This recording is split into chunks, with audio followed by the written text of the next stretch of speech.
temas no que están en su propuesta de gobierno. Nos vamos a meter ahora en su plan. Seguridad es uno de los temas relevantes para todo el mundo. No hay tanta información en su programa, pero usted menciona algo que es llamativo, que son las brigadas de defensa, compuestas por pobladores para luchar contra el crimen organizado en colaboración con la policía. ¿Cómo funcionan o funcionarían estas brigadas de defensa? ¿Serían personas civiles armados? Cuente. Mira, lo que nosotros proponemos es que el tema de la seguridad es un problema de carácter de la ciudadanía. Es una cosa popular. Y la policía tiene que tener un carácter no pretoriano que viene desde afuera. Claro. Trata el conflicto que se está dando, reprime, ¿sí?, con razón o sin razón, no estoy dando un valor de las cosas, ¿no? Y luego se retira. ¿Qué sucede con eso? Lo que creó el problema sigue existiendo y va a aflorar de nuevo.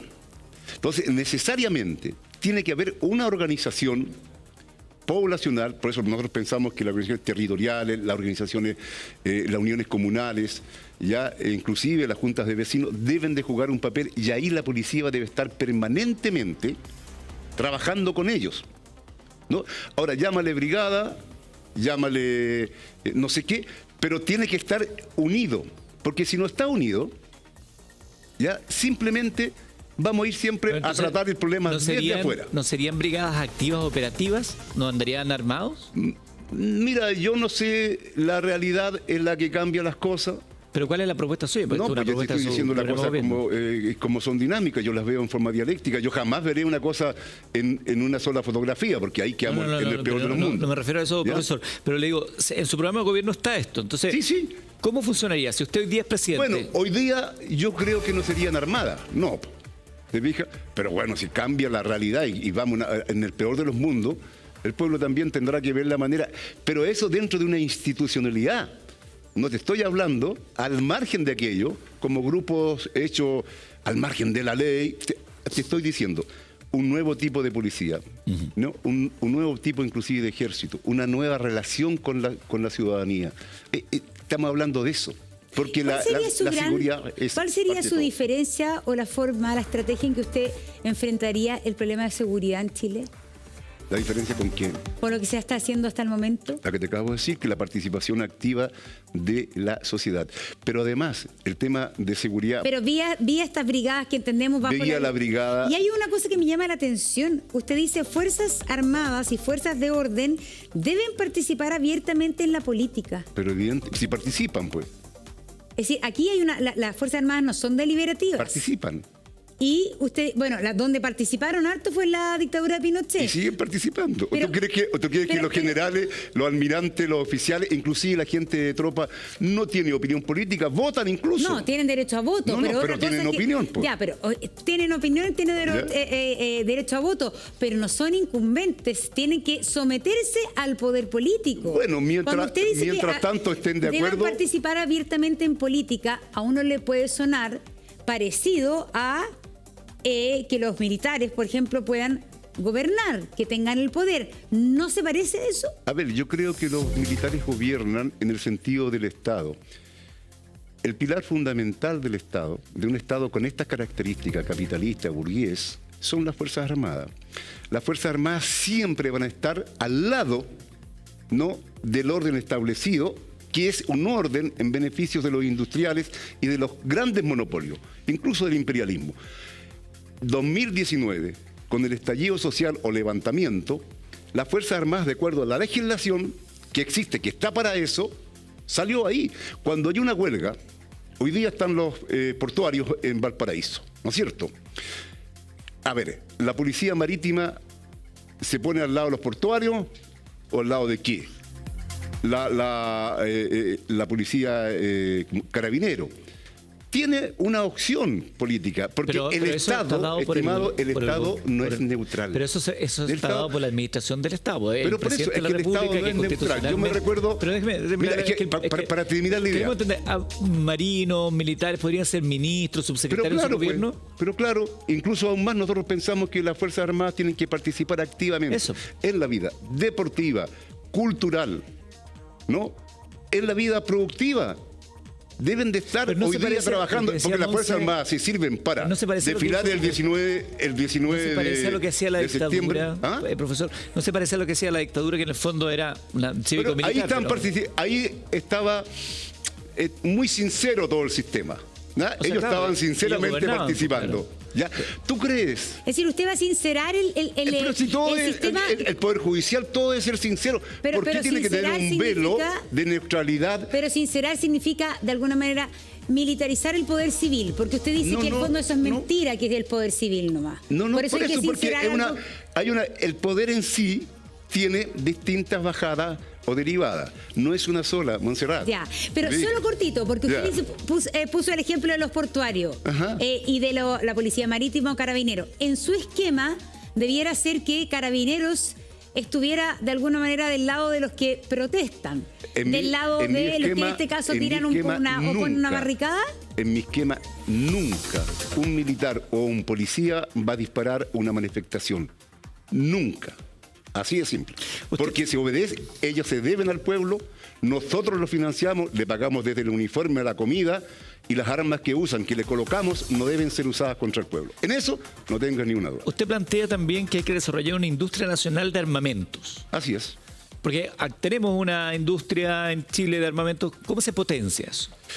Ese es un plan general de reindustrialización del país. Tienes que tener aceros, qué sé yo, perdimos Huachipato y esto y lo otro. Es una calamidad el país desde un punto de vista productivo. ¿Ya? Esa es la verdad. Tenemos que cambiar aquello. El producir una industria nacional de armamento nos da una soberanía. No dependemos de la compra. Por ejemplo, a veces, aquí los aviones F no sé cuánto de los gringos, ¿ya? Tú se los compras a ellos y para usarlos tienes que pedirles permiso. Si tú tienes un conflicto, por ejemplo, eventualmente con alguien, no voy a nombrar ningún país porque no quiero entrar en conflicto con nadie, la cosa que así de simple, ojalá que nunca Chile entrara en un conflicto militar, ¿ya? Para usarlo en defensa propia, es decirle, oiga, yo le compré el avión, pero para la defensa de Chile lo voy a usar. Y el otro te dice, no tiene permiso. ¿Usted ve Por viable favor. que Chile pueda desarrollar en el corto plazo aviones, tecnología militar, etcétera? Yo no sé. ¿No será poco eficiente en términos económicos? No sé si eso es que se puede hacer de una, porque indiscutiblemente creo que Dios se demoró una semana en crear la tierra y todas las Así cosas. que es católico, Pero, profesor. No, pero te estoy me diciendo, sorprendió. se demoró Sería- una semana. Y no me pidas a mí que eso se demore un día. Claro. Es un proceso. ¿Ya? Por ejemplo, hoy día dependemos de la ferretería en armas hasta de la identidad sionista de Israel que ocupa y masacra al pueblo palestino. Porque eso no debiéramos estar dependiendo, tenemos que nosotros Autonomía. tener una autosuficiencia y eso nos da soberanía e independencia. A propósito de eso, vamos a saltar también a la soberanía, a la defensa de las fronteras, pero lo relacionado con migración. Usted ha dicho que no creo que sea tan difícil controlar la frontera y retener a quienes entren en forma indebida y nuevamente deportarlos. ¿Qué es lo que se ha hecho mal si usted encuentra que no es tan difícil finalmente blindar la frontera? A ver, ¿a quién le beneficia la inmigración? Primera cuestión que tenemos que tener claro para saber por qué se da. La respuesta la ha dado el exministro de Agricultura, de Piñera. La respuesta tú la encuentras cuando Errázuriz, ¿no?, tenía su fondo y tenía trabajadores paraguayos indocumentados, ¿no?, prácticamente en calidad de esclavos. Es a la oligarquía y a los capitalistas quien ha beneficiado porque ha bajado la mano de obra, el precio de la mano de obra nativa. Y además ha destruido la organización sindical porque el indocumentado sin papeles, y no estoy hablando contra el trabajador extranjero, no. Pero el indocumentado, por razones obvias, no participa en puede el sindicalizar, sindicato, no lucha por esto, no reclama más allá, etcétera. Y entonces viene el exministro y dice, y entra en contradicción hasta con Kaiser y se agarran de la mecha entre ellos, lo cual es muy bonito, un espectáculo hermoso, ¿ya? Pero en definitiva Pero él dice, son ellos los él dice, responsables. regularicemos, pues, al Sí, contrario. no, como es una vez regularicemos regularizado- para que no los echen. porque necesitamos esa mano de obra, dice Pero él. por eso, ya Mira, estando regularizados, pueden sindicalizarse, pueden tener... bueno, ya entonces, pero ¿hacia dónde voy? Si nosotros dijéramos, Monse, ¿cuál es la realidad de Chile? Que tenemos listas de esperas que oficialmente se habla de 2.700.000 y tantas, ¿no? un déficit de vivienda que oficialmente se hablan más de 700.000, yo creo que es mucho más porque los catastros nunca son tan así. Tenemos casi 1.500 campamentos, sin contar tomas que no son consideradas campamentos. El Estado está ausente en todo. Tenemos gente en condición de calle, ¿no? Etcétera, etcétera. Mira, hoy día, pero y con esto termino. Y con esto termino pero ¿cómo lo relaciona eso con la migración? Para explicarlo ahí mismo. Y con esto termino. Tenemos hoy día que 35% de la gente arrienda, no es dueño de casa, y el 32% de los niños y niñas no duermen en cama propia. Si tú cuentas eso, que es nuestra realidad como país, pocos van a venir a vivir en condiciones parecidas a la que tienen en su país de origen. Pero si tú dices, como nos dijo Piñera, que nosotros éramos un oasis de desarrollo, de paz social, de una cantidad de cosas en el mundo, ¿ya? Lo seguro que van a venir en busca de ese oasis. Primera medida es sincerar nuestra realidad. Que nuestra realidad tenemos que sincerarla para mejorarla y tener una nueva realidad en otro momento, ¿no es cierto? Bueno, esa es una medida concreta y tú verías cómo disminuiría muchísima gente. Es decir, para entender, decirle al mundo un mensaje de Chile, oye, nuestro país no es la papa, no es el oasis, sino que aquí hay muchos problemas sociales. Como de alguna manera comunicar eso al mundo. Pero lógico, aquí si tú dices la verdad, mira, hay gente que en este momento, y aquí no me voy a meter... Pero al fondo usted quiere parar la migración. Pero claro, porque la migración es mala para el inmigrante y crea una contradicción interna. Si eso no es una cosa normal, no es grato para nadie. Es un horror, ¿no es cierto? Entonces usted, como diría Nicanor Parra, la izquierda y la derecha unidas jamás serán vencidas. No. Porque en ese sentido está de acuerdo con lo que con los candidatos más de derecha que dicen que hay que parar la migración. Esos candidatos, olvídate, ellos obedecen a la oligarquía y a los grandes capitalistas y a ellos les conviene la migración porque bajan la mano de obra, son cínicos, así de simple. ¿Y usted quería en la frontera? Perdón, el discurso entonces contra migración que tiene el candidato Kast. Tiene arranques distintos. ¿No se lo cree? No, como le voy a creer a Kast, ahí en el peor de los mundos, tendría que estar fumando algo muy fuerte. No, por ningún motivo. Oiga, ¿qué haría entonces usted en la frontera? ¿Cuál es su plan para la frontera, entonces, para evitar la migración? Mira, yo creo que existe en Chile, digamos, las condiciones materiales para tomar algunas medidas mucho más concretas. ¿Cómo cuáles, por ejemplo? También movilizar mucho más, digamos, las Fuerzas Armadas, por cierto, tienen que jugar un rol. Militarizar la frontera. Claro, pero esto no significa una actitud de, a lo Bukele, a lo Donald Trump, ni mucho menos, porque son seres humanos. ¿Ya? Hay que entender que son trabajadores, que son engañados en tal o cual lugar, vienen de crisis a caer en otro país con crisis. Ya, entonces, hay candidatos que hablan de minar la frontera, minas virtuales o minas antipersonales. Yo creo que ellos debieran de minarse el pensamiento, porque quien plantea eso es una barbaridad. Pero la sola presencia militar en la frontera resguardaría de mejor manera, creo usted, porque actualmente hay ayudaría, despegue. Pero estamos hablando con un plan que hay que entender que estamos hablando de seres humanos, no estamos hablando de juguetes plásticos, ¿no? Pero usted tiene entonces un claro mensaje de que aquí no tiene que entrar más gente a Chile. En ningún lugar del mundo. Pero es que la migración es en busca de una mejor calidad de vida. Pero más allá de eso le quiero preguntar, hay un hecho, un acontecimiento que se hizo muy viral de usted hace un par de años ahí, apoyando al régimen de Maduro con banderita, y usted le dice a los migrantes venezolanos que estaban ahí que no tienen derecho a estar en Chile, que se vayan a su país. Entonces usted no está de acuerdo con que los venezolanos les dice ya, váyanse a su país, no están acá. Usted no está de acuerdo. Pero deja contarte. Pero yo sé el contexto, pero solamente usted no está de acuerdo. Es que la gente no sabe el contexto, yo tengo que explicar el contexto porque si no estamos mal. Pero yo se lo expliqué. Esta es una protesta que había en la embajada de Venezuela. No era así. Yo te voy a explicar el contexto. Sí, había una situación, nosotros fuimos a apoyar, a decir que no la injerencia de Estados Unidos, inclusive teníamos una cosa, Maduro seguro, al yanqui dale duro, que íbamos, como se llama, a decir no la injerencia y los problemas de los venezolanos lo resuelven los venezolanos. Y en eso llegó un grupo de venezolanos encabezado por una señora a, ¿cómo se llama?, a provocarnos. Y con consignas así, Montserrat, chichichi, lelele, viva Piñera, Pinochet, y a los comunistas otra vez, y no hacían esto. ¿Ya? Y nos agredían. Verbalmente, en una agresión permanente. ¿no? Y qué sé yo, estamos pasando hambre, qué sé yo. Entonces, una cantidad de cosas. Y enseguida nos empezaron a expulsar de la calle. Yo y nosotros somos chilenos y ningún problema, pero tú no puedes permitir que otro venga a expulsarte, a decir, ustedes salgan de aquí y no tienen ningún derecho, o tú no tienes ningún derecho a lo mejor estar acá, porque nosotros, que yo sepa, no somos ni siquiera, tenemos todo el derecho a protestar en la calle, en nuestro país, y a decir nuestra opinión. Y no puede venir un extranjero a negarte ese derecho. En ese contexto se dio. Y más aún, luego ese mismo día llegaron algunas personas motorizados a amenazarme de muerte. Lo escuchó Carabinero. Y los carabineros tomaron detenido un par de ellos.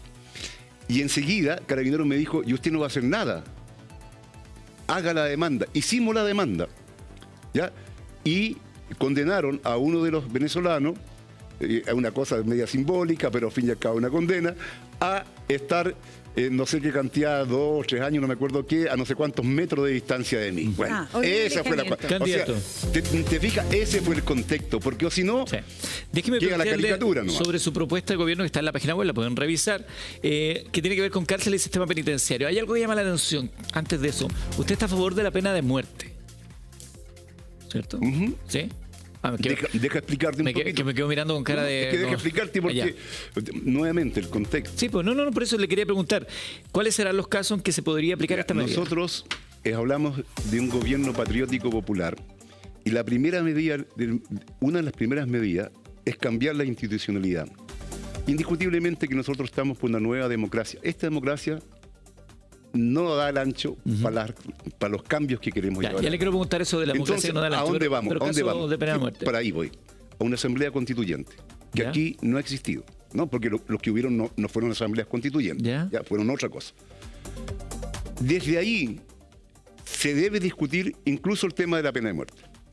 En los casos que se daría, ya eso lo decide el pueblo mediante un plebiscito y una discusión amplísima. Pero a usted, su convicción, ¿cuál sería? Mi convicción que la pena de muerte en una democracia burguesa capitalista como esta, por ningún motivo. Te estoy diciendo, en nuestro sistema es para la defensa de la nación, a los que traicionan, digamos, el proceso.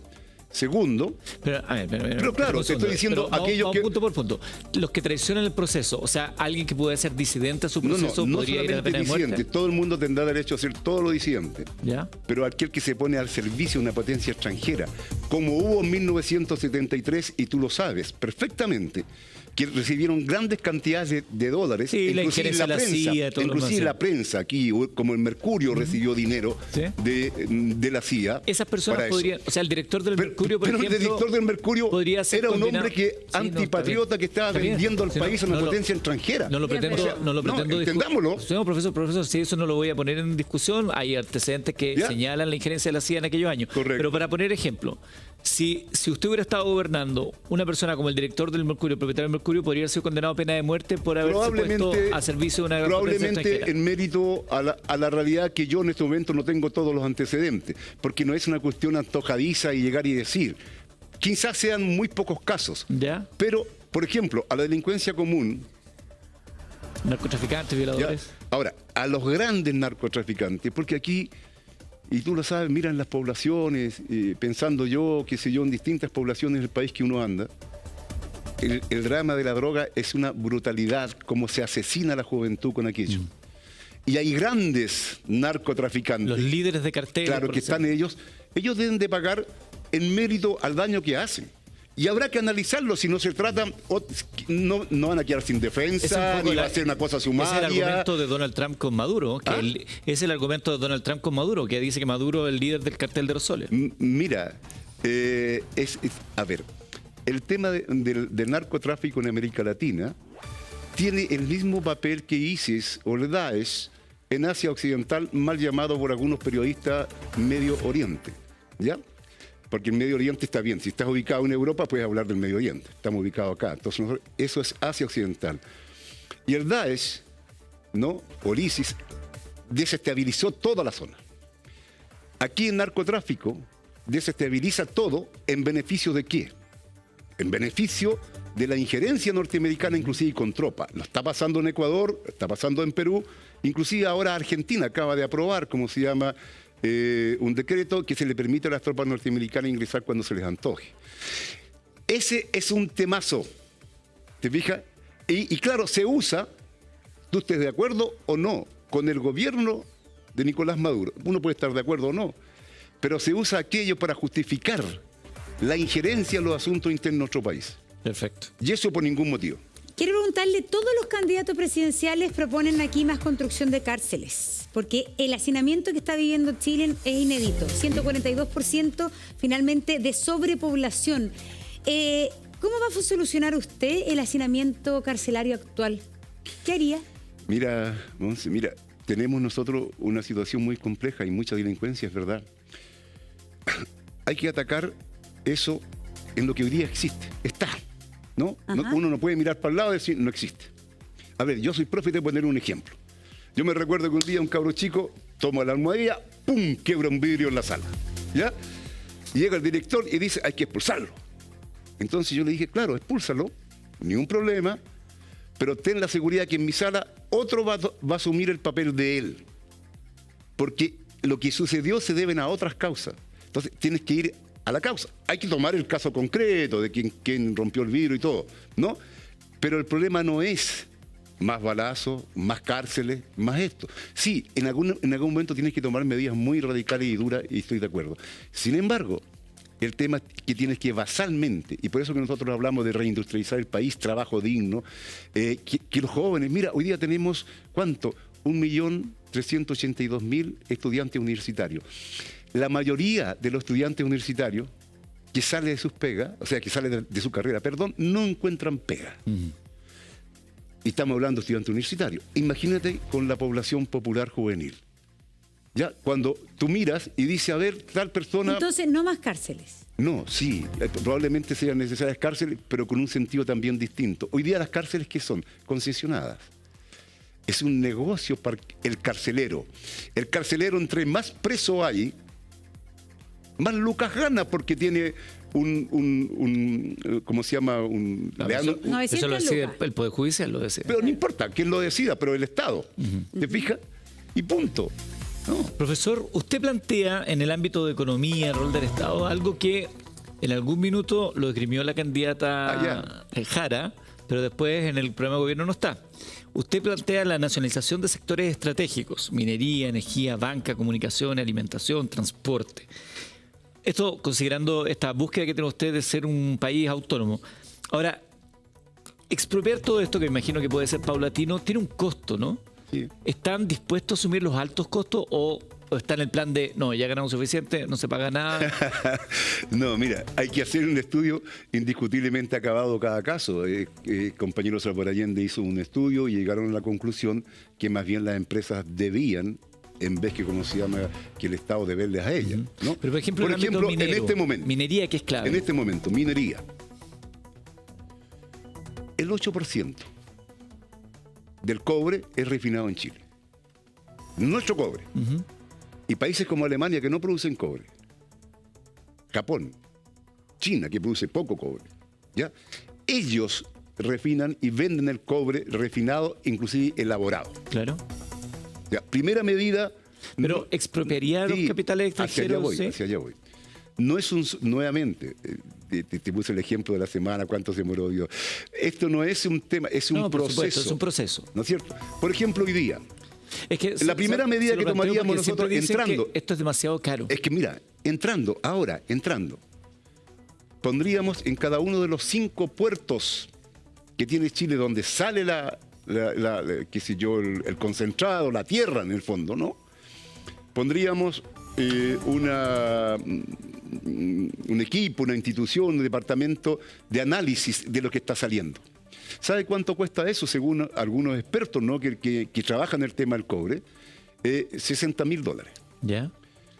Por 5 son 300. Ya. Un Estado que no es capaz de tener eso es un Estado fallido. ¿Pero de qué está hablando? Está hablando de refinar el cobre, porque pero está lógico, poniendo el ejemplo. Te estoy colocando ejemplos cómo iríamos avanzando en una nacionalización. Ya, pero un segundito para concretar eso. Una nacionalización implica una expropiación de los capitales extranjeros que están hoy día con un proceso y todo, pero en el fondo lo que usted quiere es que no haya capitales extranjeros y capitales privados, por ejemplo, en la explotación del cobre. A ver. Eso significa nacionalizar. A ver, vamos por partes.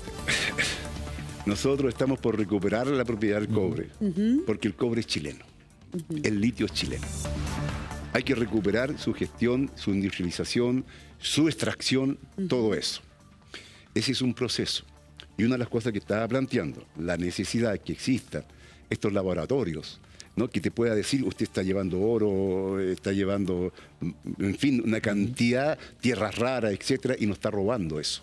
Eso está pasando hoy día. Hay...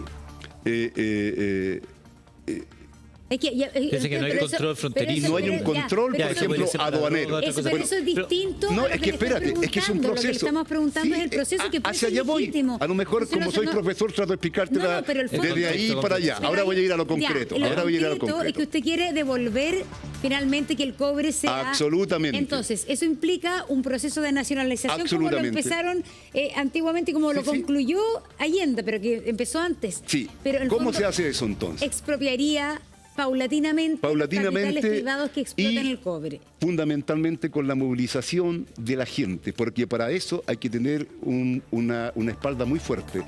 Cuando se nacionalizó el cobre en 1971, el 11 de julio, por Salvador Allende, el Congreso pleno aprobó eso. ¿Por qué aprobó eso? Porque fueron años en que tuvo la chilenización con Frei, el 50 y no sé qué, ¿ya? Y luego viene la nacionalización. Desde el sindicato de panaderos hasta el sindicato de profesores, que era el SUTE, pasando por los ingenieros, por todo el mundo, hasta los artistas, entendían que la viga maestra de la economía en ese momento era el cobre. Hoy día también es el litio, ojo, y otras cosas. Entonces, claramente, ¿ya? Eso que y te pongo un ejemplo para ver cómo puede cambiar la vida como país. Hay un país, hay 2 o 3 hoy día en el Sahel, en África, Burkina Faso. Burkina Faso, con Ibrahim Traoré, nacionalizó las minas de oro, que estaban en manos de los franceses. En 2 años aumentó el PIB en un 18%. Oiga, profesor, en este caso... O sea, no sé si... Es que profesor, tenemos en que este tomar... caso, pero en eso la depende de la minería- fuerza que sí, tengamos. Como, En este caso, la minería también es capitales chinos. ¿Estaría dispuesto a entrar en conflicto con ellos? pero con todos, porque nosotros vamos a tener una política... A ver, de ganar ganando, ganas tú, gano yo, me respeta tú y te respeto yo. Así seas amigo o enemigo. Nosotros no estamos para cerrar el comercio con los gringos. Sí, con la entidad sionista mal llamado Estado de Israel romperíamos todo tipo de relaciones. Eso te lo aseguro. ¿Ya? Sin Pero no ninguna con duda. Estados Unidos ni con China. No, y Perfecto. ahora si es que nos respetan. Ahora, si no nos respetan, Profesor, nos va tomaremos quedando, las medidas. nos va quedando poquito tiempo. Ah, bueno. Vamos a salario. Quiero que te